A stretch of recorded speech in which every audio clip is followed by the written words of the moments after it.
ನಮಸ್ತೆ, welcome to the Java and Spring Boot beginner course. Actually video ಮಾಡಿ ತುಂಬ ದಿನವೇ ಆಗಿತ್ತು, ಟೈಮ್ ಸಿಕ್ಕಿರಲಿಲ್ಲ. ಸೊ ಅದಕ್ಕೆ ಇವತ್ತು ಸ್ವಲ್ಪ ಟೈಮ್ ಸಿಕ್ಕಿರೋದ್ರಿಂದ ಮತ್ತೆ ವೀಡಿಯೋಸ್ನ ಕಂಟಿನ್ಯೂ ಮಾಡ್ತಿದ್ದೀನಿ. ಪ್ರತಿ ಸಲ ಅಂದ್ಕೊಳ್ತೀನಿ ಎವ್ರಿ ಡೇ ಅಟ್ಲೀಸ್ಟ್ ಒಂದಾದರೂ ವೀಡಿಯೋನ ಕ್ರಿಯೇಟ್ ಮಾಡಿ ಪಬ್ಲಿಷ್ ಮಾಡೋಣ ಅಂತೇಳಿ. ಬಟ್ ಎಷ್ಟೊಂದು ಕಮಿಟ್ಮೆಂಟ್ಸಿಂದ ಮಾಡೋದಕ್ಕೆ ಆಗಲ್ಲ.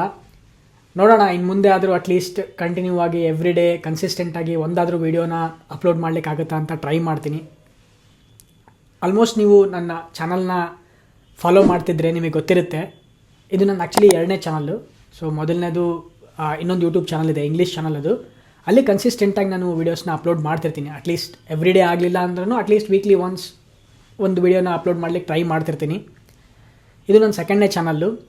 ಈ ಚಾನಲಲ್ಲಿ ನಾನು ಆ್ಯಕ್ಚುಲಿ ಜಸ್ಟ್ ಒಂದು ಹಾಬಿಗೆ ಅಂತ ಈ ಒಂದು ಚಾನಲ್ನ ಕೂಡ ನಾನು ಸ್ಟಾರ್ಟ್ ಮಾಡಿದ್ದು ಕನ್ನಡದಲ್ಲಿ. ನಾನು ನನ್ನ ಮದರ್ ಟಂಗ್ ಕನ್ನಡ ಆಗಿರೋದ್ರಿಂದ ಕನ್ನಡದಲ್ಲಿ ನಾನು ಲ್ಯಾಂಗ್ವೇಜಸ್ನ ಟೀಚ್ ಮಾಡಬೇಕು, ಪ್ರೋಗ್ರಾಮಿಂಗ್ ಲ್ಯಾಂಗ್ವೇಜಸ್ನ ಟೀಚ್ ಮಾಡಬೇಕು ಅಂತೇಳಿ ಈ ಒಂದು ಚಾನಲ್ನ ಸ್ಟಾರ್ಟ್ ಮಾಡಿದ್ದು. ಯಾವುದೇ ಥರ ಇಂಟೆನ್ಷನ್ ಇರಲಿಲ್ಲ ನನಗೆ ಸ್ಟಾರ್ಟ್ ಮಾಡಬೇಕಾದ್ರೆ, ಯಾವುದೇ ಥರ ಒಂದು ಗೋಲ್ ಇರಲಿಲ್ಲ ಈ ಚಾನಲ್ನ ಸ್ಟಾರ್ಟ್ ಮಾಡಿದಾಗ.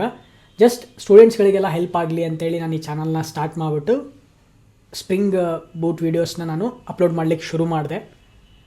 ಆಲ್ಮೋಸ್ಟ್ ಇಲ್ಲಿವರೆಗೂ 100 ವೀಡಿಯೋಸ್ನ ಅಪ್ಲೋಡ್ ಮಾಡಿದ್ದೀನಿ. ಎಷ್ಟೊಂದು ಜನ ಇಷ್ಟಪಟ್ಟಿದ್ದೀರಾ ಆ ವೀಡಿಯೋಸ್ನ. ನೀವು ಸ್ಟೂಡೆಂಟ್ ಆಗಿರ್ಬೋದು ಅಥವಾ ವರ್ಕಿಂಗ್ ಪ್ರೊಫೆಷನಲ್ಸ್ ಇರ್ಬೋದು, ಕನ್ನಡದಲ್ಲಿ ಯಾರು ನೋಡ್ತಿದ್ದೀರಾ ಅವರೆಲ್ಲ ತುಂಬ ಸಪೋರ್ಟ್ ಮಾಡಿದ್ದೀರಾ. ನನಗೂ ಭಾಳ ಖುಷಿಯಾಗಿದೆ. ನಾನು ಎಕ್ಸ್ಪೆಕ್ಟೇ ಮಾಡಿರಲಿಲ್ಲ ಇಷ್ಟೊಂದು ಜನ ಆ ಒಂದು ವೀಡಿಯೋಸ್ನ ಲೈಕ್ ಮಾಡ್ತೀರಾ ಅಂಥೇಳಿ. ನಾವು ವೆರಿ ರೀಸೆಂಟಾಗಿ ನಮ್ಮ ಚಾನಲಲ್ಲಿ 500 ಸಬ್ಸ್ಕ್ರೈಬರ್ಸ್ನ ನಾವು ರೀಚ್ ಮಾಡಿದ್ವಿ. ನನ್ನ ಪ್ರಕಾರ ನನಗೆ ಅದೊಂದು ದೊಡ್ಡ ಅಚೀವ್ಮೆಂಟ್. ಆ್ಯಕ್ಚುಲಿ ಯಾವತ್ತೂ ಎಕ್ಸ್ಪೆಕ್ಟ್ ಮಾಡಿರಲಿಲ್ಲ ನಾವು ಅಷ್ಟು ಬೇಗ ಆ ಒಂದು ಮೈಲ್ ಸ್ಟೋನ್ನ ರೀಚ್ ಮಾಡ್ತೀವಿ ಅಂತೇಳಿ. ಬಟ್ ಎಲ್ರಿಗೂ ಥ್ಯಾಂಕ್ಸ್, ಸಪೋರ್ಟ್ ಮಾಡಿರೋರು ಎಲ್ರಿಗೂ ಥ್ಯಾಂಕ್ಸ್.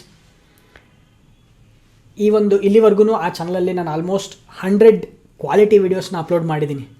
ಎಲ್ಲ ಆಲ್ಮೋಸ್ಟ್ ಮೆಜಾರಿಟಿ ಆಫ್ ದ ಟಾಪಿಕ್ಸ್ನ ನಾನು ಅದರಲ್ಲಿ ಕವರ್ ಮಾಡಿದ್ದೀನಿ.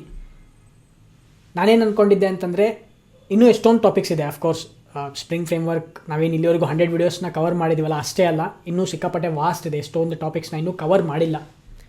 ನನಗೆ ಆ ಒಂದು ವೀಡಿಯೋಸ್ನು ಕವರ್ ಮಾಡೋಣ ಅಂತ ಅಂದ್ಕೊಂಡಿದ್ದೆ. ಬಟ್ ನನಗೇನು ಅನ್ನಿಸ್ತು ಅಂತಂದರೆ, ಆ ಥರ ನಾವು ಪ್ರತಿಯೊಂದು ಟಾಪಿಕ್ ವೈಸ್ ನಾವು ಕವರ್ ಮಾಡ್ತಾ ಹೋದ್ವಿ ಅಂತಂದರೆ ತುಂಬ ಲೇಟ್ ಆಗುತ್ತೆ. ಅಂದರೆ ಕೋರ್ಸ್ನ ಅಂದರೆ ಅದನ್ನು ನಾವು ಕಂಪ್ಲೀಟಾಗಿ ಮಾಡೋದಕ್ಕೆ ಆಗಲ್ಲ. ಯಾಕಂದರೆ ಎವ್ರಿ ಟೈಮ್ ಒಂದು ಹೊಸ ಫೀಚರ್ಸ್ನ ಸ್ಪ್ರಿಂಗ್ ಫ್ರೇಮ್ವರ್ಕ್ ಟೀಮ್ನವರು ರಿಲೀಸ್ ಮಾಡ್ತಾನೆ ಇರ್ತಾರೆ. ನಾವು ಅದನ್ನು ಹಂಗೆ ಆ್ಯಡ್ ಆನ್ ಮಾಡ್ತಾ ಹೋದರೆ ಇಟ್ ವಿಲ್ ನೆವರ್ ಎಂಡ್. ನನಗೂ ಕೂಡ ಆ ಪ್ಲೇಲಿಸ್ಟ್ನ ಎಂಡ್ ಮಾಡೋಕ್ಕೆ ಇಷ್ಟ ಇರಲಿಲ್ಲ. ಬಟ್ 100 ವೀಡಿಯೋಸ್ ಅಪ್ಲೋಡ್ ಆದಮೇಲೆ ಆ ಪ್ಲೇಲಿಸ್ಟ್ನ ಅಲ್ಲಿಗೆ ಸ್ಟಾಪ್ ಮಾಡ್ತಿದ್ದೀನಿ.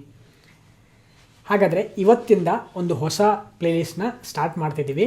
ಏನಕ್ಕೆ ಅಂದರೆ, ನಾವು ಪ್ರೀವಿಯಸ್ಲಿ ಎಲ್ಲ ಕ್ರಿಯೇಟ್ ಮಾಡಿದ ವೀಡಿಯೋಸ್ಗಳೆಲ್ಲ spring framework complete back end ಇರೋವಂಥ ವೀಡಿಯೋಸ್. ನನಗೆ ಫುಲ್ ಸ್ಟ್ಯಾಕ್ ವೀಡಿಯೋಸ್ನು ಮಾಡಬೇಕು ಅಂತ ಭಾಳ ಆಸೆ ಇತ್ತು. ಏನಕ್ಕೆ ಅಂತಂದರೆ, ಸ್ಟೂಡೆಂಟ್ಸ್ಗಳೆಲ್ಲ ಭಾಳ ಕೇಳ್ತಾ ಇದ್ರಿ, ಫುಲ್ ಸ್ಟ್ಯಾಕ್ ವೀಡಿಯೋಸ್ನ ಮಾಡಿರಿ. ಓಕೆ, APIs ಎಲ್ಲ ಕ್ರಿಯೇಟ್ ಮಾಡಿದ್ವಿ, ಇದನ್ನು ಎಲ್ಲಿ ನಾವು ಯೂಸ್ ಮಾಡ್ತೀವಿ, ರಿಯಲ್ ಟೈಮಲ್ಲಿ ಎಲ್ಲಿ ಯೂಸ್ ಮಾಡ್ತೀವಿ, ಹೇಗೆ ಯೂಸ್ ಮಾಡ್ತೀವಿ, ಒಂದು UI ಅಪ್ಲಿಕೇಶನ್ನಲ್ಲಿ ನಾವು ಯಾವ ರೀತಿ ಅದನ್ನು ಇಂಟಿಗ್ರೇಟ್ ಮಾಡ್ತೀವಿ ಅಂತೆಲ್ಲ ಕೇಳ್ತಾ ಇದ್ರಿ. ಅದಕ್ಕೋಸ್ಕರ ಇವತ್ತಿಂದ ಒಂದು ಹೊಸ ಸೀರೀಸ್ನ ಸ್ಟಾರ್ಟ್ ಮಾಡೋಣ. ಅದನ್ನು ನಾನು ಆ್ಯಕ್ಚುಲಿ ಫುಲ್ ಸ್ಟ್ಯಾಕ್ ಡೆವಲಪ್ಮೆಂಟ್ ಅಂತ ಕರಿತೀನಿ. ರಿಯಾಕ್ಟ್ ಮತ್ತು spring boot, full stack development with react and Spring boot. ಒಂದು ಕಂಪ್ಲೀಟ್ ಪ್ರಾಜೆಕ್ಟ್ನ ಕ್ರಿಯೇಟ್ ಮಾಡೋಣ. ಸೊ ದಟ್ ಏನಕ್ಕೆ ಪ್ರಾಜೆಕ್ಟ್ನ ಕ್ರಿಯೇಟ್ ಮಾಡೋಣ ಇನ್ಸ್ಟೆಡ್ ಆಫ್ ಒಂದು ಟಾಪಿಕ್ ವೈಸ್ ಕಲಿಯೋದ್ರ ಬದಲು ಅಂತಂದರೆ, ಒಂದು ಪ್ರಾಜೆಕ್ಟ್ನ ಕ್ರಿಯೇಟ್ ಮಾಡಬೇಕಾದ್ರೆ ಆ್ಯಕ್ಚುಲಾಗಿ ನಾವು ರಿಯಲ್ ಟೈಮ್ ಚಾಲೆಂಜಸ್ನ ಫೇಸ್ ಮಾಡ್ತೀವಿ. ಅಂದರೆ ಒಂದು ಹೊಸ ಫೀಚರ್ನ ಆ್ಯಡ್ ಮಾಡಲಿಕ್ಕೆ ಹೋಗ್ತೀವಿ, ಆವಾಗ ನಮಗೆ ಒಂದು ಚಾಲೆಂಜಸ್ನ ಫೇಸ್ ಮಾಡ್ತೀವಿ. ಆ ಚಾಲೆಂಜಸ್ನ ಫೇಸ್ ಮಾಡೋದಕ್ಕೆ ಯಾವುದೋ ಒಂದು ಕಾನ್ಸೆಪ್ಟನ್ನ ನಾವು ಯೂಸ್ ಮಾಡ್ತೀವಿ. ಸೊ ಈ ರೀತಿ ನಾವು ಒಂದು ಪ್ರಾಜೆಕ್ಟ್ನ ಬಿಲ್ಡ್ ಮಾಡ್ತಾ ಆ ಒಂದು ನ್ಯೂ ಫೀಚರ್ನ ನಾವು ಕಲಿಯೋಣ. ಆವಾಗ ಒಂದು ಪ್ರಾಜೆಕ್ಟ್ನ ಕೂಡ ಬಿಲ್ಡ್ ಮಾಡ್ದಂಗೆ ಆಗುತ್ತೆ, ಒಂದು ಹೊಸ ಫೀಚರ್ನ, ಒಂದು ಹೊಸ ಕಾನ್ಸೆಪ್ಟ್ನ ಕೂಡ ಕಲ್ತಂಗೆ ಆಗುತ್ತೆ.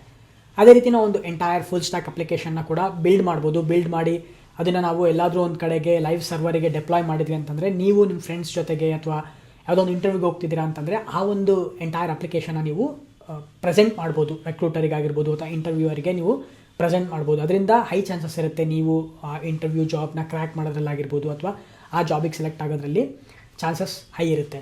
ಸೊ ಅದಕ್ಕೋಸ್ಕರ ನಾನು ಡಿಸೈಡ್ ಮಾಡಿದೆ, ಓಕೆ, ಒಂದು ಫುಲ್ ಸ್ಟ್ಯಾಕ್ ಅಪ್ಲಿಕೇಶನ್ನ ಕ್ರಿಯೇಟ್ ಮಾಡೋಣ. ಬ್ಯಾಕ್ ಎಂಡ್ ಆಲ್ರೆಡಿ 100 ವೀಡಿಯೋಸ್ ಇದೆ, ಅದನ್ನೆಲ್ಲ ನೀವು ವಾಚ್ ಮಾಡಿರ್ತೀರಾ. ವಾಚ್ ಮಾಡಿಲ್ಲ ಅಂತಂದರೆ ಡಿಸ್ಕ್ರಿಪ್ಷನ್ ಸೆಕ್ಷನಲ್ಲಿ ಕಂಪ್ಲೀಟ್ ಪ್ಲೇಲಿಸ್ಟ್ ಕೊಟ್ಟಿರ್ತೀನಿ, ಹೋಗಿ ಆ ವೀಡಿಯೋಸ್ನ ವಾಚ್ ಮಾಡಿರಿ. ಹಾಗೆಯೇ ಚಾನಲಿಗೆ ನಾನು ಮುಂಚೆನೇ ಹೇಳ್ದಂಗೆ ಎಷ್ಟೊಂದು ಜನ ಸಪೋರ್ಟ್ ಮಾಡ್ತಾಯಿದ್ರಿ. ಹಾಗೆಯೇ ರೀಸೆಂಟ್ಲಿ ಒಬ್ಬ ಸ್ಟೂಡೆಂಟು ನಮ್ಮ ಚಾನಲಿಗೆ ಸ್ವಲ್ಪ ಅಮೌಂಟ್ನ ಡೊನೇಟ್ ಮಾಡಿದರು. ಅವ್ರ ಹೆಸರು ವಿಜಯ್ ಅಂತೇಳಿ. Thank you so much Vijay. ನೀವು ಕಾಂಟ್ರಿಬ್ಯೂಟ್ ಮಾಡಿರೋ ಅಮೌಂಟ್ನ ಚಾನಲಲ್ಲಿ ಇನ್ನಷ್ಟು ಸಾಕಷ್ಟು ವೀಡಿಯೋಸ್ನ ಅಪ್ಲೋಡ್ ಮಾಡಲಿಕ್ಕೆ, ಹೈ ಕ್ವಾಲಿಟಿ ವೀಡಿಯೋಸ್ನ ಪ್ರೊಡ್ಯೂಸ್ ಮಾಡಲಿಕ್ಕೆ ನಾನು ಇನ್ವೆಸ್ಟ್ ಮಾಡ್ತಿದ್ದೀನಿ. ಸೊ ನೀವು ಯಾರಾದರೂ ಚಾನಲಿಗೆ ಸಪೋರ್ಟ್ ಮಾಡಬೇಕು ಅಂತಿದ್ರೆ, ಈ ಒಂದು ಕ್ರಿಯೇಟ್ ಮಾಡಿರೋ ವೀಡಿಯೋಸ್ ಎಲ್ಲ ನಿಮಗೆ ಹೆಲ್ಪ್ ಆಗಿದೆ ಅಂತಂದರೆ, ನಾನು ಲಿಂಕ್ ಡಿಸ್ಕ್ರಿಪ್ಷನ್ ಸೆಕ್ಷನಲ್ಲಿ ಒಂದು ಲಿಂಕ್ ಕೊಟ್ಟಿರ್ತೀನಿ UPI ID. ಆ UPI IDಗೆ ನೀವು ಡೊನೇಟ್ ಮಾಡ್ಬೋದು. ಇಷ್ಟೇ ಅಂತಲ್ಲ, ನಿಮ್ಮ ಕೈಲಿ ಎಷ್ಟಾಗುತ್ತೋ ಅಷ್ಟು ಹೆಲ್ಪ್ ಮಾಡಲಿಕ್ಕಾದರೆ ನೀವು ಡೊನೇಟ್ ಮಾಡ್ಬೋದು. ಓಕೆ, ಹಾಗಾದರೆ ನಾವು ಯಾವೊಂದು ಅಪ್ಲಿಕೇಶನ್ನ ಕ್ರಿಯೇಟ್ ಮಾಡೋಣ, ಒಂದು ಫುಲ್ ಸ್ಟ್ಯಾಕ್ ಅಪ್ಲಿಕೇಶನ್ನ, ಅಂದರೆ ಫುಲ್ ಸ್ಟ್ಯಾಕ್ ಡೆವಲಪ್ಮೆಂಟ್ನ ಕಲೀಲಿಕ್ಕೆ ಯಾವೊಂದು ಅಪ್ಲಿಕೇಶನ್ನ ಕ್ರಿಯೇಟ್ ಮಾಡೋಣ. ಆ್ಯಕ್ಚುಲಿ ನಾನು ಪ್ರೀವಿಯಸ್ಲಿ ನನ್ನೊಂದು ಇಂಗ್ಲೀಷ್ ಯೂಟ್ಯೂಬ್ ಚಾನಲ್ ಇದೆ ಅಂತ ಹೇಳಿದ್ನಲ್ಲ, ಅಲ್ಲಿ ಪ್ರೀವಿಯಸ್ಲಿ ಒಂದು ಪ್ರಾಜೆಕ್ಟ್ನ ಕ್ರಿಯೇಟ್ ಮಾಡಿದ್ದೆ. ಸ್ಪಾಟಿಫೈ ಕ್ಲೋನ್ ಥರ ಇರೋ ಪ್ರಾಜೆಕ್ಟ್ನ ಕ್ರಿಯೇಟ್ ಮಾಡಿದ್ವಿ. ಅಂದರೆ music streaming application, real time music streaming ಅಪ್ಲಿಕೇಶನ್ನ ನಾವು ಕ್ರಿಯೇಟ್ ಮಾಡಿದ್ವಿ. ಅದು ಕಂಪ್ಲೀಟಾಗಿ ಇಂಗ್ಲೀಷಲ್ಲಿ ಕ್ರಿಯೇಟ್ ಮಾಡಿದೆ ನಾನು. ಅಂದರೆ ಆಡಿಯನ್ಸ್ ಎಲ್ಲ ಭಾಳ ಜನ ಇಂಗ್ಲೀಷ್ ಅರ್ಥ ಆಗೋದ್ರಿಂದ ಆ ಇಂಗ್ಲೀಷಲ್ಲಿ ನಾನು ಅದನ್ನು ಕ್ರಿಯೇಟ್ ಮಾಡಿದ್ದೆ. ಸೇಮ್ ಅಪ್ಲಿಕೇಶನ್ನ ನಾವು ಈ ಚಾನಲಲ್ಲೂ ಕ್ರಿಯೇಟ್ ಮಾಡೋಣ, ಬಟ್ ಅದನ್ನು ಕಂಪ್ಲೀಟಾಗಿ ನಾನು ಕನ್ನಡದಲ್ಲಿ ಹೇಳ್ಕೊಡ್ತೀನಿ. ಪ್ರತಿಯೊಂದೊಂದು ಕಾನ್ಸೆಪ್ಟ್ನು, ಈಚ್ ಆ್ಯಂಡ್ ಎವ್ರಿ ಕಾನ್ಸೆಪ್ಟ್ ನಾನು ಏನು ಒಂದು ಲೈನಲ್ಲಿ ಕೋಡ್ ಬರಿತೀನಲ್ಲ, ಅದು ಪ್ರತಿಯೊಂದನ್ನು ಎಕ್ಸ್ಪ್ಲೈನ್ ಮಾಡ್ತೀನಿ. ಸೊ ನಿಮಗೆ ಅರ್ಥ ಆಗುತ್ತೆ ಅದನ್ನು ಏನಕ್ಕೆ ಬರಿತಾ ಇದ್ದೀನಿ, ಏನಕ್ಕೆ ಯೂಸ್ ಮಾಡ್ತಿದ್ದೀವಿ ಅಂತ ನಿಮಗೆ ಅರ್ಥ ಆಗುತ್ತೆ. ನೀವು ನನ್ನ ಜೊತೆಗೇ ಕೋಡ್ ಬರಿತಾ ಬನ್ನಿರಿ. ಸೊ ಆವಾಗ ನಿಮಗೆ ಕೂಡ ನೀವು ಕಲ್ತಂಗಾಗುತ್ತೆ. ನಾನು ಏನು ಟೈಪ್ ಮಾಡ್ತಿದ್ದೀನಿ ನಿಮಗೂ ಅರ್ಥ ಆಗುತ್ತೆ, ನೀವು ಟೈಪ್ ಮಾಡಬೇಕಾದ್ರೆ ಅರ್ಥ ಆಗುತ್ತೆ.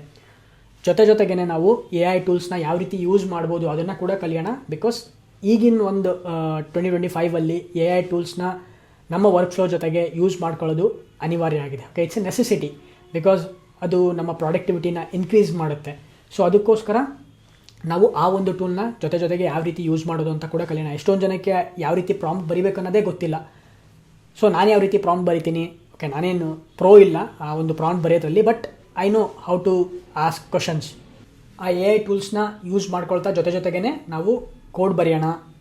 AI ಬರೆದಿರೋ ಕೋಡ್ನ ನಾವು ಅರ್ಥ ಮಾಡ್ಕೊಳ್ಳೋಣ. ಯಾವ ರೀತಿ ನಮಗೇನಾದರೂ ನಮ್ಮ ಒಂದು ಪ್ರಾಡಕ್ಟಿವಿಟಿನ ಇನ್ಕ್ರೀಸ್ ಮಾಡೋದಕ್ಕೆ AI ಹೆಲ್ಪ್ನ ಯಾವ ರೀತಿ ನಾವು ತೊಗೋಬೋದು ಅದನ್ನೆಲ್ಲ ಕಲಿತಾ ಹೋಗೋಣ.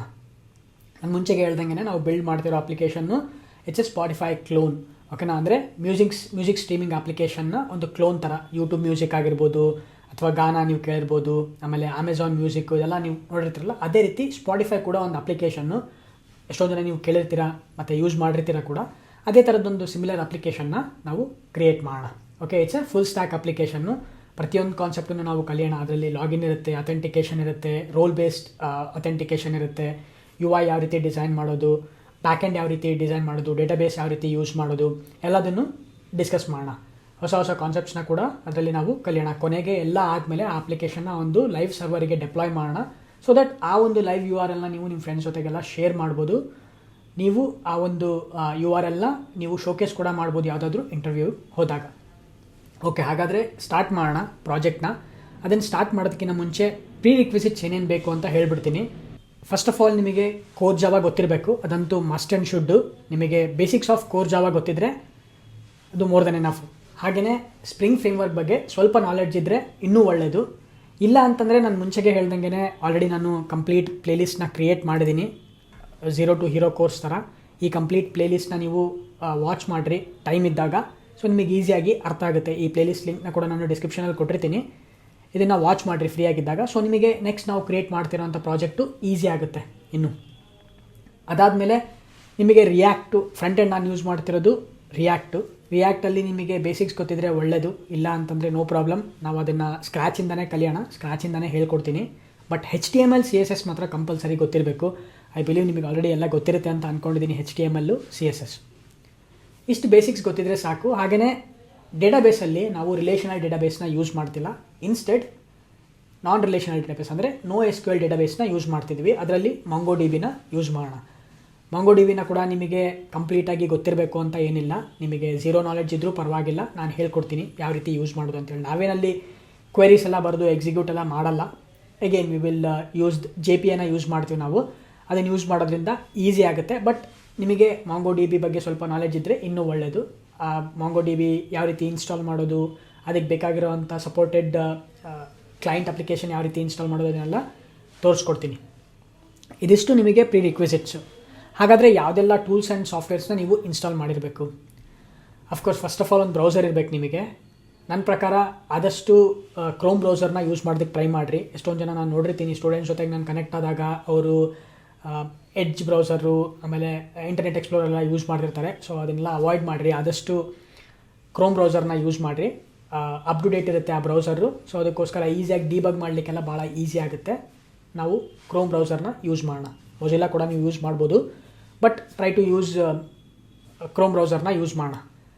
ಅದಾದಮೇಲೆ IDEನ ಇನ್ಸ್ಟಾಲ್ ಮಾಡಬೇಕಾಗುತ್ತೆ. ಯಾವುದಾದ್ರೂ ಒಂದು IDE. ನನ್ನ ಪ್ರಕಾರ ಕೇಳೋದಾದರೆ ಬೆಸ್ಟ್ IDE ಯಾವುದಪ್ಪ ಜಾವಾ ಡೆವಲಪ್ಮೆಂಟಿಗೆ ಅಂದರೆ ಇಂಟೆಲಿಜೆ ಐಡಿಯಾ. 2 ವರ್ಷನ್ ಇದೆ ಅದರಲ್ಲಿ. ಒಂದು ಅಲ್ಟಿಮೇಟ್ ಎಡಿಷನ್ನು, ಇನ್ನೊಂದು ಕಮ್ಯುನಿಟಿ ಎಡಿಷನ್ನು. ಕಮ್ಯುನಿಟಿ ಎಡಿಷನ್ನ ಡೌನ್ಲೋಡ್ ಮಾಡ್ಕೊಳ್ರಿ. It's completely free. May be ನನ್ನ ವೀಡಿಯೋಸಲ್ಲಿ ಆಲ್ರೆಡಿ ನಾನು ಇನ್ಸ್ಟಾಲ್ ಮಾಡೋದು ತೋರಿಸಿರ್ತೀನಿ ನನ್ನ ಪ್ಲೇಲಿಸ್ಟಲ್ಲಿ. ನೀವು ಇನ್ಸ್ಟಾಲ್ ಮಾಡಿಕೊಂಡು ಅದೇ ಒಂದು ಟೂಲ್ನ ಯೂಸ್ ಮಾಡೋದಕ್ಕೆ ಟ್ರೈ ಮಾಡಿರಿ. ಯಾಕಂದರೆ ನೀವು ಯಾವುದಾದ್ರೂ ಒಂದು ಕಂಪ್ನಿ ಜಾಯ್ನ್ ಆದ್ರಿ ಅಂತಂದರೆ most of the companies Java ಡೆವಲಪ್ಮೆಂಟಿಗೆ ಯೂಸ್ ಮಾಡೋವಂಥ IDE IntelliJ IDEA. It's very popular. ಸಿಕ್ಕಾಪಟ್ಟೆ ಆಪ್ಷನ್ಸ್ ಇದೆ ಅದರಲ್ಲಿ. One of the best IDE ನನಗೆ ಕೇಳೋದಾದರೆ. ಓಕೆ, ಅದನ್ನು ಯೂಸ್ ಮಾಡೋದಕ್ಕೆ ಟ್ರೈ ಮಾಡಿರಿ. ಇನ್ಸ್ಟಾಲೇಷನ್ ಭಾಳ ಈಸಿ ಇದೆ. ನೀವು ಯೂಟ್ಯೂಬಲ್ಲಿ ಯಾವುದಾದ್ರೂ ಒಂದು ವೀಡಿಯೋನ ಸರ್ಚ್ ಮಾಡಿ ನೀವು ನೋಡ್ಬೋದು. ಈಸಿ ಇದೆ ಇನ್ಸ್ಟಾಲೇಷನ್ನು. ನೀವು ಮಾಡ್ತೀರಾ ಅಂತ ಅಂದ್ಕೊಂಡಿದ್ದೀನಿ ಇನ್ಸ್ಟಾಲೇಷನ್ನು. ಬಟ್ ಇನ್ಸ್ಟಾಲೇಷನಲ್ಲಿ ಏನಾದರೂ ಡಿಫಿಕಲ್ಟಿ ಆಯಿತು ಅಂತಂದರೆ ಕಮೆಂಟ್ಸಲ್ಲಿ ಕೇಳ್ರಿ, ನಾನು ಇನ್ಸ್ಟಾಲೇಷನ್ ಮಾಡೋದು ಕೂಡ ತೋರಿಸ್ತೀನಿ. ಹಾಗೆಯೇ ಫ್ರಂಟ್ ಎಂಡ್ ಡೆವಲಪ್ಮೆಂಟಿಗೆ ನಾನು ಯೂಸ್ ಮಾಡ್ತಿರೋ IDE ವೆಬ್ಸ್ಟಾರ್ಮ್. ಅದು ಕೂಡ ಜೆಟ್ಬ್ರೇನ್ಸ್ ಟೀಮ್ ಅವ್ರದ್ದೇ. ವೆಬ್ಸ್ಟಾರ್ಮ್ ನನ್ನ ಪ್ರಕಾರ ಅದು ಕೂಡ ಒಂದು ಒಳ್ಳೆಯ IDE. ಅದು ಮುಂಚೆ ಪೇಯ್ಡ್ ಇತ್ತು, ಬಟ್ ರೀಸೆಂಟಾಗಿ ಅವರು ಅದನ್ನು ಕೂಡ ಫ್ರೀ ವರ್ಷನ್ ಮಾಡಿದ್ದಾರೆ ಕಮರ್ಷಿಯಲ್ ಯೂಸಿಗೆ. ನೀವು ಕೂಡ ಅದನ್ನು ಯೂಸ್ ಮಾಡ್ಕೋಬೋದು. ಅದನ್ನು ಕೂಡ ನೀವು ಇನ್ಸ್ಟಾಲ್ ಮಾಡ್ಕೊಳ್ರಿ. ಎಲ್ಲ ಲಿಂಕನ್ನು ನಾನು ಡಿಸ್ಕ್ರಿಪ್ಷನಲ್ಲಿ ಕೊಟ್ಟಿರ್ತೀನಿ. ಜಸ್ಟ್ ಅದನ್ನು ಹೋಗಿ ಇನ್ಸ್ಟಾಲ್ ಮಾಡ್ಕೊಳ್ರಿ. ಬೇಕು ಅಂತಂದರೆ ನಾನು ತೋರಿಸ್ತೀನಿ ನಿಮಗೆ. ವೆಬ್ಸ್ಟಾರ್ಮ್ ಅಂತ ಸರ್ಚ್ ಮಾಡಿರಿ. ಅದರಲ್ಲಿ community edition, okay, JavaScript and TypeScript IDE ಅಂತೇಳಿ. ಸೊ ಡೌನ್ಲೋಡ್ ಅಂತ ಕೊಟ್ರಿ ಅಂತಂದರೆ ಡೌನ್ಲೋಡ್ ಆಗುತ್ತೆ. ಓಕೆನಾ, ಇದನ್ನು ಡೌನ್ಲೋಡ್ ಮಾಡ್ಕೊಳ್ರಿ. ಅದೇ ರೀತಿ ಜೆಟ್ಬ್ರೇನ್ಸ್ ಅವ್ರದ್ದೇ ಇಂಟೆಲಿಜೆ ಐಡಿಯಾ ಕೂಡ ಇದೆ. ಕಮ್ಯುನಿಟಿ ಎಡಿಷನ್ ಅಂತ ಸರ್ಚ್ ಮಾಡಿದ್ರಿ ಅಂತಂದರೆ ಸೊ ಅದನ್ನು ಕೂಡ ನೀವು ಡೌನ್ಲೋಡ್ ಮಾಡ್ಕೋಬೋದು. Okay, depending upon your operating system automatically ಅದು ಸೆಲೆಕ್ಟ್ ಆಗಿರುತ್ತೆ. ಜಸ್ಟ್ ಡೌನ್ಲೋಡ್ ಮಾಡ್ಕೊಳ್ರಿ ಕಮ್ಯುನಿಟಿ ಎಡಿಷನ್. ಇದು ಅಲ್ಟಿಮೇಟ್ ಎಡಿಷನ್, ಇದನ್ನು ಡೌನ್ಲೋಡ್ ಮಾಡಬೇಡ್ರಿ. ಸ್ಕ್ರಾಲ್ ಡೌನ್ ಮಾಡಿದ್ರಿ ಅಂತಂದರೆ ಇಲ್ಲಿ ಕಮ್ಯುನಿಟಿ ಎಡಿಷನ್ ಅಂತ ಇರುತ್ತೆ. ಕಮ್ಯುನಿಟಿ ಎಡಿಷನ್ನ ಡೌನ್ಲೋಡ್ ಮಾಡ್ಕೊಳ್ರಿ. It's completely free. ಇವೆರಡು ಟೂಲ್ಸ್ನ ಇನ್ಸ್ಟಾಲ್ ಮಾಡ್ಕೊಳ್ರಿ. ಇದಾದಮೇಲೆ ನಮಗೆ MongoDB ಬೇಕು. MongoDBನ ಕೂಡ ನೀವು ಜಸ್ಟ್ ಸರ್ಚ್ ಮಾಡಿರಿ. MongoDB ಕಮ್ಯುನಿಟಿ ಸರ್ವರ್ ಅಂತೇಳಿ. MongoDB ಕಮ್ಯುನಿಟಿ ಸರ್ವರ್ ಸರ್ಚ್ ಮಾಡಿದ್ರಿ ಅಂತಂದರೆ ವೆರಿ ಫಸ್ಟ್ ಲಿಂಕಲ್ಲಿ ಸೆಲೆಕ್ಟ್ ಮಾಡಿರಿ. ಸೊ ಇಲ್ಲಿ ನೋಡ್ಬೋದು ನಿಮಗೆ ಪ್ಲ್ಯಾಟ್ಫಾರ್ಮ್. ನಾನು ಮ್ಯಾಕ್ ಯೂಸ್ ಮಾಡ್ತಿರೋದ್ರಿಂದ ಆಟೋಮೆಟಿಕಲಿ ಸೆಲೆಕ್ಟ್ ಆಗಿದೆ. ಬಟ್ ವಿಂಡೋಸ್ ಅದನ್ನು ಕೂಡ ನೀವು ಸೆಲೆಕ್ಟ್ ಮಾಡಿಕೊಂಡು, ವಿಂಡೋಸ್ ಇರುತ್ತೆ, ವಿಂಡೋಸ್ನ ಸೆಲೆಕ್ಟ್ ಮಾಡಿಕೊಂಡು ಡೌನ್ಲೋಡ್ ಮಾಡ್ಕೊಳ್ರಿ. ಇನ್ಸ್ಟಾಲೇಷನ್ ಭಾಳ ಈಸಿ ಇರುತ್ತೆ. ಇನ್ಸ್ಟಾಲೇಷನ್ ಆದಮೇಲೆ ನೀವು MongoDB ಸರ್ವರ್ ಸ್ಟಾರ್ಟ್ ಆಗುತ್ತೆ. ಇದಾದಮೇಲೆ ನಮಗೆ ಈ ಸರ್ವರಿಗೆ ಕನೆಕ್ಟ್ ಆಗಲಿಕ್ಕೆ ನಾವು ಯಾವ ರೀತಿ MySQLನ ಇನ್ಸ್ಟಾಲ್ ಮಾಡಿದಾಗ MySQL ಸರ್ವರ್ ಜೊತೆ ಕನೆಕ್ಟ್ ಆಗಲಿಕ್ಕೆ MySQL ವರ್ಕ್ ಬೆಂಚ್ ಯೂಸ್ ಮಾಡ್ತಿದ್ವಲ್ಲ, ಅದೇ ರೀತಿ MongoDB ಇನ್ಸ್ಟಾಲ್ ಮಾಡಿದ್ಮೇಲೆ ಆ ಸರ್ವರ್ ಜೊತೆಗೆ ಇಂಟ್ರ್ಯಾಕ್ಟ್ ಮಾಡಲಿಕ್ಕೆ ನಮಗೊಂದು UI ಅಪ್ಲಿಕೇಶನ್ ಬೇಕು. ಹೌದಾ, GUI ಅಪ್ಲಿಕೇಶನ್ ಬೇಕು. ಅದಕ್ಕೆ ನಾವು MongoDB ಕಾಂಪಸ್ನ ಯೂಸ್ ಮಾಡ್ತೀವಿ. ನಾನು ಆಲ್ರೆಡಿ MongoDB ಕಾಂಪಸ್ನ ಇನ್ಸ್ಟಾಲ್ ಮಾಡಿದ್ದೀನಿ. ಸೊ ನೀವು ಇಲ್ಲಿ ಪ್ರಾಡಕ್ಟ್ಸಲ್ಲಿ ಹೋದ್ರಿ ಅಂತಂದರೆ ಕಾಂಪಸ್ ಅಂತಿರುತ್ತೆ. ಜಸ್ಟ್ ಕ್ಲಿಕ್ ಮಾಡಿರಿ. ಈ ಕಾಂಪಸ್ನ ನೀವು ಡೌನ್ಲೋಡ್ ಮಾಡ್ಕೊಳ್ರಿ. ಓಕೆ, ಸೊ ಇಲ್ಲಿ ಡೌನ್ಲೋಡ್ ಆಪ್ಷನ್ ಇರುತ್ತೆ. ನೀವು ಜಸ್ಟ್ ಇಲ್ಲಿ ಡೌನ್ಲೋಡ್ ನಾವು ಅಂತಿದೆ, ಇದನ್ನು ಕ್ಲಿಕ್ ಮಾಡಿ ಡೌನ್ಲೋಡ್ ಮಾಡ್ಕೊಳ್ರಿ. ಡೌನ್ಲೋಡ್ ಆದಮೇಲೆ ಆ ಒಂದು ಟೂಲ್ನ ಓಪನ್ ಮಾಡಿದಾಗ ಈ ರೀತಿ ಇರುತ್ತೆ. ಓಕೆ, ಸೊ ಇಲ್ಲಿ ನೀವು ಜಸ್ಟ್ ಕನೆಕ್ಷನ್ನ ಕ್ರಿಯೇಟ್ ಮಾಡಿರಿ. ಪ್ಲಸ್ ಅಂತ ಕ್ರಿಯೇಟ್ ಮಾಡಿಬಿಟ್ಟು MongoDB ಲೋಕಲ್ ಹೋಸ್ಟ್ 27017 ಬೈ ಡಿಫಾಲ್ಟಾಗಿ ಸರ್ವರ್ ಸ್ಟಾರ್ಟ್ ಆದಾಗ ಈ ಒಂದು ಪೋರ್ಟಲ್ಲಿ ರನ್ ಆಗ್ತಿರುತ್ತೆ. ಸೊ ಇಲ್ಲಿ ನೇಮ್ ಕೊಡ್ರಿ. ಓಕೆ, ಯಾವುದಾದ್ರೂ ಕಲರ್ ಬೇಕಂದರೆ ಒಂದು ಕಲರ್ನ ಚೂಸ್ ಮಾಡಿ ಸೇವ್ ಆ್ಯಂಡ್ ಕನೆಕ್ಟ್ ಅಂತ ಕೊಟ್ರಿ ಅಂದರೆ ನಿಮ್ಮ ಒಂದು ಸರ್ವರಿಗೆ ಕನೆಕ್ಟ್ ಆಗ್ತೀರಾ. ಇಲ್ಲಿ ನಾನು ಎಷ್ಟೊಂದು ಡೇಟಾಬೇಸಸ್ನ ಕ್ರಿಯೇಟ್ ಮಾಡಿದ್ದೀನಿ. ಅದೇ ರೀತಿ ನೆಕ್ಸ್ಟ್ ವೀಡಿಯೋಸಲ್ಲೆಲ್ಲ ಡೇಟಾಬೇಸ್ನ ಕ್ರಿಯೇಟ್ ಮಾಡಿ ಡೇಟಾಬೇಸ್ ಜೊತೆಗೆ ಕನೆಕ್ಟ್ ಆಗೋಣ. ಬಟ್ ಮೇಕ್ ಶೋರ್ ದಟ್ ನೀವು MongoDB ಕಾಂಪಸ್ನ ಇನ್ಸ್ಟಾಲ್ ಮಾಡಿರಿ. MongoDB ಸರ್ವರ್ನ ಕೂಡ ಇನ್ಸ್ಟಾಲ್ ಮಾಡಿರಬೇಕು. IntelliJ IDEA better. ಇಲ್ಲ ಅಂತಂದರೆ ನೀವು ಎಕ್ಲಿಪ್ಸ್ನ ಯೂಸ್ ಮಾಡ್ಬೋದು, STS ಯೂಸ್ ಮಾಡ್ಬೋದು, ಅಥವಾ ವಿಜುವಲ್ ಸ್ಟುಡಿಯೋ ಕೋಡ್ನ ಕೂಡ ಯೂಸ್ ಮಾಡ್ಬೋದು. But my recommendation IntelliJ IDEA. ಅದೇ ರೀತಿ ಫ್ರಂಟ್ ಎಂಡಲ್ಲಿ make sure to install WebStorm. Of course ನೀವು ವಿಜುವಲ್ ಸ್ಟುಡಿಯೋ ಕೋಡ್ನ ಅದನ್ನು ಕೂಡ ಯೂಸ್ ಮಾಡ್ಬೋದು. ಬಟ್ ವೆಬ್ಸ್ಟಾರ್ಮ್ ನಾನು ಯೂಸ್ ಮಾಡ್ತಿರ್ತೀನಿ. ನೀವು ಕೂಡ ಯೂಸ್ ಮಾಡಿದರೆ ಈಸಿ ಆಗುತ್ತೆ. ನಾನೇನು ಬರಿತಿದ್ದೀನಿ, ಏನು IDE ಎಲ್ಲ ಸೇಮ್ ಇರುತ್ತೆ, ಫೆಮಿಲಿಯರ್ ಇರುತ್ತೆ. ಅದಕ್ಕೋಸ್ಕರ ನಾನು ನಿಮಗೆ ಹೇಳ್ತಿರೋದು. ಇಷ್ಟು ಟೂಲು. ಇದಾದಮೇಲೆ ಇನ್ನೊಂದು ಎಕ್ಸ್ಟ್ರಾ ಟೂಲ್ನ ನಾವು ಇನ್ಸ್ಟಾಲ್ ಮಾಡಬೇಕಾಗುತ್ತೆ, ಪೋಸ್ಟ್ಮ್ಯಾನ್. ಅದನ್ನು ಕೂಡ ಏನಕ್ಕೆ ಅಂತ ನಿಮಗೆ ಗೊತ್ತಿರುತ್ತೆ. ನೀವು ಮೋಸ್ಟ್ಲಿ ನನ್ನ ಪ್ರೀವಿಯಸ್ ವೀಡಿಯೋಸ್ನ ವಾಚ್ ಮಾಡಿದ್ರಿ ಅಂತಂದರೆ REST APIsನ ಕ್ರಿಯೇಟ್ ಮಾಡಿದ್ಮೇಲೆ ನಮಗೆ ಆ ಒಂದು APIsನ ಟೆಸ್ಟ್ ಮಾಡಲಿಕ್ಕೆ ನಮಗೊಂದು ಟೂಲ್ ಬೇಕು. ಸೊ ಅದಕ್ಕೆ ಪೋಸ್ಟ್ಮ್ಯಾನ್ನ ಯೂಸ್ ಮಾಡ್ತೀವಿ. ಇಟ್ಸ್ ರೆಸ್ಟ್ ಕ್ಲೈಂಟ್ ಅದು. ನಾವೊಂದು APIsನ ಟೆಸ್ಟ್ ಮಾಡಲಿಕ್ಕಿರೋಂಥ REST ಕ್ಲೈಂಟ್ ಅದು. ಅದನ್ನು ಕೂಡ ನೀವು ಇನ್ಸ್ಟಾಲ್ ಮಾಡಬೇಕಾಗುತ್ತೆ.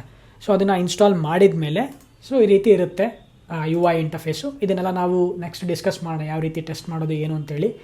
ಎಷ್ಟೊಂದು ಜನಕ್ಕೆ ಗೊತ್ತಿರುತ್ತೆ, ಗೊತ್ತಿಲ್ಲ ಅಂತಂದರೆ ಅದನ್ನು ಕೂಡ ನಾನು ಹೇಳ್ಕೊಡ್ತೀನಿ ಯಾವ ರೀತಿ ಟೆಸ್ಟ್ ಮಾಡೋದು ಅಂತೇಳಿ. ಪರ್ಫೆಕ್ಟ್. ಹಾಗಾದರೆ ಐ ಥಿಂಕ್ ನೀವು ಕ್ಲಿಯರ್ ಆಗಿದ್ದೀರಾ ಅಂತ ಅಂದ್ಕೊಂಡಿದ್ದೀನಿ. ನಾವು ಏನು ಕ್ರಿಯೇಟ್ ಮಾಡೋಕ್ಕೆ ಹೊರಟಿದ್ದೀವಿ ಈ ಒಂದು ಕಂಪ್ಲೀಟ್ ಸೀರೀಸಲ್ಲಿ. ನೀವೇನು ಕಲಿತೀರಾ, ಟೇಕ್ ಅವೇ ಏನಪ್ಪ ಅಂತಂದರೆ by end of this series, ಇದರಲ್ಲೂ ಕೂಡ ಎಷ್ಟು ವೀಡಿಯೋಸ್ ಆಗುತ್ತೆ ಗೊತ್ತಿಲ್ಲ, but by the end of this ಸೀರೀಸಲ್ಲಿ ನೀವು ಸಿಕ್ಕಾಪಟ್ಟೆ ಕಾನ್ಸೆಪ್ಟ್ಸ್ನ ಕಲ್ತಿರ್ತೀರಾ. You will be in a position to create full stack applications. ಅಷ್ಟೊಂದು ನಾನು ನಿಮಗೆ ಪ್ರಾಮಿಸ್ ಮಾಡ್ತೀನಿ. ಹಾಗಾದರೆ ನನಗೆ ನಿಮ್ಮ ಕಡೆಯಿಂದ ಇನ್ನೊಂದು ಸಪೋರ್ಟ್ ಏನು ಬೇಕಪ್ಪ ಅಂತಂದರೆ ಈ ವಿಡಿಯೋಸ್ನ ಆದಷ್ಟು ಎಷ್ಟು ಜನ ಜೊತೆ ಆಗುತ್ತೋ ಜನರಿಗೆ ಶೇರ್ ಮಾಡಿರಿ. ನಿಮ್ಮ ಫ್ರೆಂಡ್ಸ್ಗಳ ಜೊತೆಗೆಲ್ಲ ಶೇರ್ ಮಾಡಿರಿ, ನಿಮ್ಮ ಕಾಲೇಜು ಗ್ರೂಪ್ಸ್ಗಳ ಜೊತೆಗೆ ಶೇರ್ ಮಾಡಿರಿ. ನೀವೇನಾದರೂ ವರ್ಕಿಂಗ್ ಪ್ರೊಫೆಷನಲ್ಸ್ ಇದ್ದೀರಾ ಅಂತಂದರೆ ನಿಮ್ಮ ಜೂನಿಯರ್ಸ್ ಆಗಿರ್ಬೋದು ಅಥವಾ ನಿಮ್ಮ ಕಲೀಗ್ಸ್ ಜೊತೆಗೆಲ್ಲ ಶೇರ್ ಮಾಡಿರಿ. ಕನ್ನಡದಲ್ಲಿ ಯಾರ್ಯಾರು ಪ್ರೋಗ್ರಾಮಿಂಗ್ನ ಕಲಿಬೇಕು ಅಂತಿದ್ದಾರೆ ಅವ್ರ ಜೊತೆಗೆಲ್ಲ ವೀಡಿಯೋಸ್ನ ಶೇರ್ ಮಾಡಿರಿ. ಹಾಗೆಯೇ ವಿಡಿಯೋ ಡಿಸ್ಕ್ರಿಪ್ಷನಲ್ಲಿ ವಾಟ್ಸಪ್ ಲಿಂಕ್ ಕೂಡ ಕೊಟ್ಟಿರ್ತೀನಿ. ನಾನು ವಾಟ್ಸಪ್ ಚಾನಲ್ನ ಕ್ರಿಯೇಟ್ ಮಾಡಿದ್ದೀನಿ, ಅದ್ರ ಕೂಡ ಲಿಂಕ್ ಕೊಟ್ಟಿರ್ತೀನಿ. ಮೇಕ್ ಶೋರ್ ದಟ್ ಆ ಚಾನಲ್ಗೆ ನೀವು ಜಾಯ್ನ್ ಆಗಿರಿ, ಸೊ ದಟ್ ನಾನು ಯಾವಾಗ ನ್ಯೂ ವೀಡಿಯೋಸ್ನ ಅಪ್ಲೋಡ್ ಮಾಡ್ತೀನಲ್ಲ ಸೊ ನಿಮಗೆ ನೋಟಿಫಿಕೇಷನ್ ಬರುತ್ತೆ. ನಾವೇನಾದರೂ ಡಿಸ್ಕಷನ್ಸ್ ಇದ್ದರೆ ಡಿಸ್ಕಷನ್ಸ್ ಮಾಡ್ಬೋದು. ಏನಾದರೂ ನ್ಯೂ ಅಪ್ಡೇಟ್ಸ್ ಇತ್ತು ಅಂತಂದರೆ, ಚಾನಲ್ ಅಪ್ಡೇಟ್ಸ್ ಇತ್ತು ಅಂತಂದರೆ ಎಲ್ಲದನ್ನು ನಾನು ಆ ಒಂದು ಚಾನಲಲ್ಲಿ ಪೋಸ್ಟ್ ಮಾಡ್ತೀನಿ. ಮೇಕ್ ಶೋರ್ ದಟ್ ಆ ಚಾನಲ್ಗೆ ಕೂಡ ನೀವು ಜಾಯ್ನ್ ಆಗಿರಿ. It's completely free. Thank you so much. Next ವಿಡಿಯೋದಲ್ಲಿ ಮತ್ತೆ ಹೊಸ ಪ್ರಾಜೆಕ್ಟ್ನ ಕ್ರಿಯೇಟ್ ಮಾಡ್ಕೊತ ನಾವು ಹೊಸ ಕಾನ್ಸೆಪ್ಟ್ಸ್ನ ಕೂಡ ಕಲಿಯೋಣ. Thank you so much. I will see you in the next video.